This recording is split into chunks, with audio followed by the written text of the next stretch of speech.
January 2008. A party of 4 hikers linked their arms together to cross a fast-moving creek when one of them slipped, dragging 2 others underwater.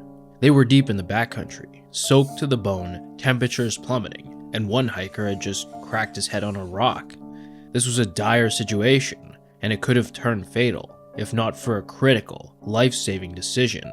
This PLB, is the most powerful tool for getting help in an emergency. Before the hikers set out on their 6-day trek, one member, Jason Perkizas, rented out a personal locator beacon.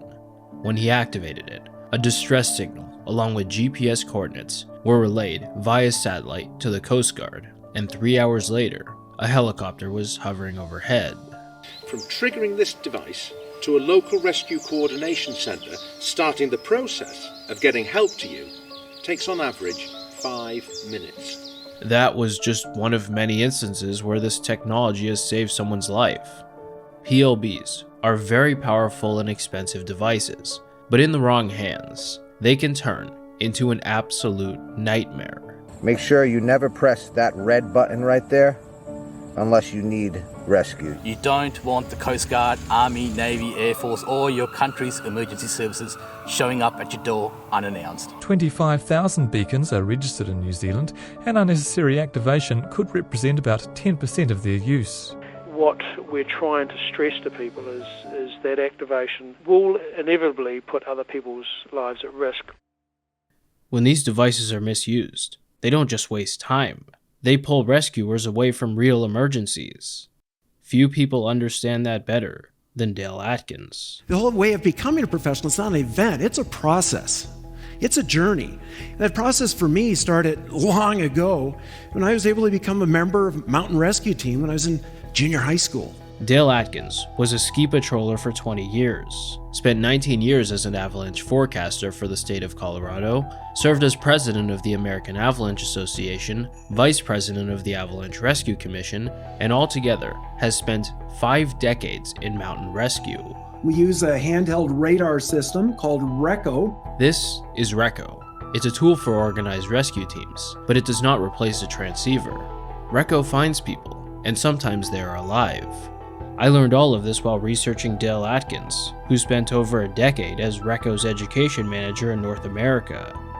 On December 26, 2009, he was forced to do something that he has yet to do since. Write an entire post on the Teton Gravity Forum without a single mention of RECO. Its first sentence read, "The Alpine Rescue Team needs your help." In fact, the more uncertainties we face, the more important judgment becomes, and more important the role of the professional. There's some important context before we dive into this post. Sheriffs are usually the first ones on scene to a call, but if the situation requires a high level of expertise, that's when specialized search and rescue teams are brought in. The people who work for them don't get paid. They're volunteers who undergo rigorous training and will respond to emergencies at all hours of the day. Each of them have jobs and families that they're willing to put aside on a moment's notice to try and save a stranger's life. Once that we demonstrated that we could do the job, we were expected to do the job whenever needed. Alpine Rescue Team is an organization that provides this service all over Colorado, and on December 14th, 2009, they got called in. A personal locator beacon had been switched on in the Berthold Pass area between Winter Park and Jones Pass. When activated, the signal got picked up by the U.S. Air Force, then relayed to the Clear Creek County Sheriff's Department before finally reaching members of Alpine Rescue Team. A full search was now underway, and conditions on the mountain made the situation even more urgent. Temperatures hovered between 10 and 15 degrees Fahrenheit with very strong winds. This person needed help immediately. One slight issue. The beacon was routinely being turned on and off in different areas, making it impossible to pinpoint an exact location. As a result, the search radius reached 10 miles, putting a rescue out of the question.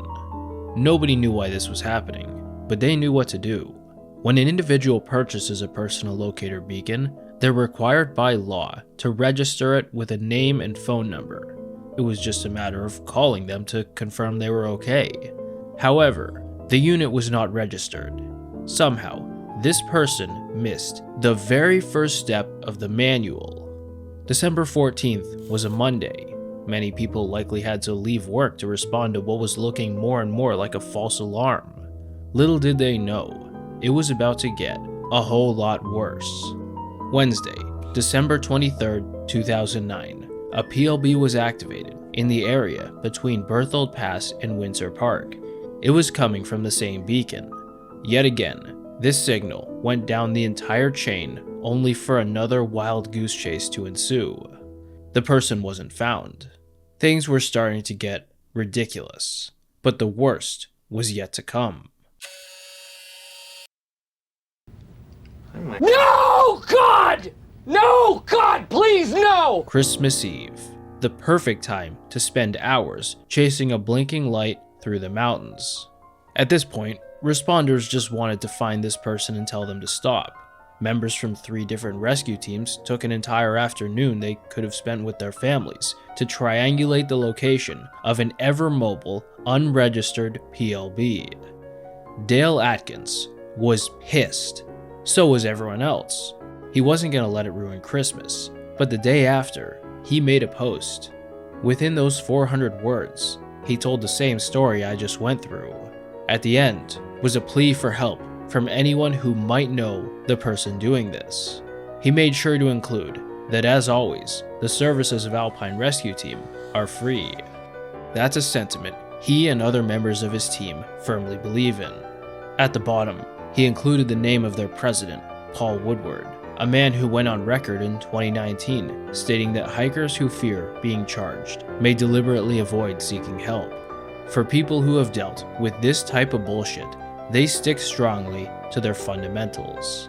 From here on out, all updates on the forum were provided by Woody610, aka Paul Woodward.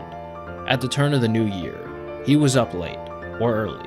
The total number of activations from this PLB unit had grown to 6, and the perpetrator was on the move, this time 100 miles southwest toward Crested Butte. This post was yet another plea for any information. 3.5 weeks later, a much more extensive update was provided. ACR, the beacon's manufacturer, confirmed that the unit in question was shipped to REI on July 1st, 2009. Furthermore, 12 of them were sold in Colorado between then and December 13th. The Clear Creek County Sheriff's Office made contact with all 12 owners, but nobody came forward. It's implied that this was becoming a bit of a news story.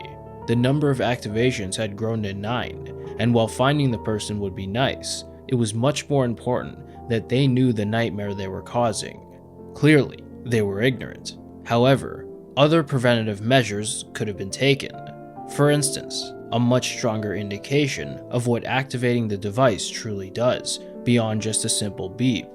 The unit, a 300 microfix, has since been discontinued, and newer models have addressed this very issue. Fortunately, in early March, rescuers finally caught a break. When the PLB was activated for the 10th time, its user didn't turn it off, so a location could finally be pinpointed. Turns out, a male in his late 20s, whose name wasn't released, left it on while he drove to a doctor's appointment. When responders confronted him, he was clueless. He was given the beacon as a birthday present. The note inside said, "Here's an avalanche beacon, be safe." He never read the back of the box. It's dangerously ignorant. Imagine if he got trapped in an avalanche. Nobody would have found him until the snow melted. The circus he caused? No consequences, not even a fine. If you're heading into the backcountry, get to know your tools. Rescue teams are there to save lives, not chase down idiots who don't read the manual. And when you take knowledge and you combine it with skill, you're going to start to realize that there's many options, many solutions to solving problems.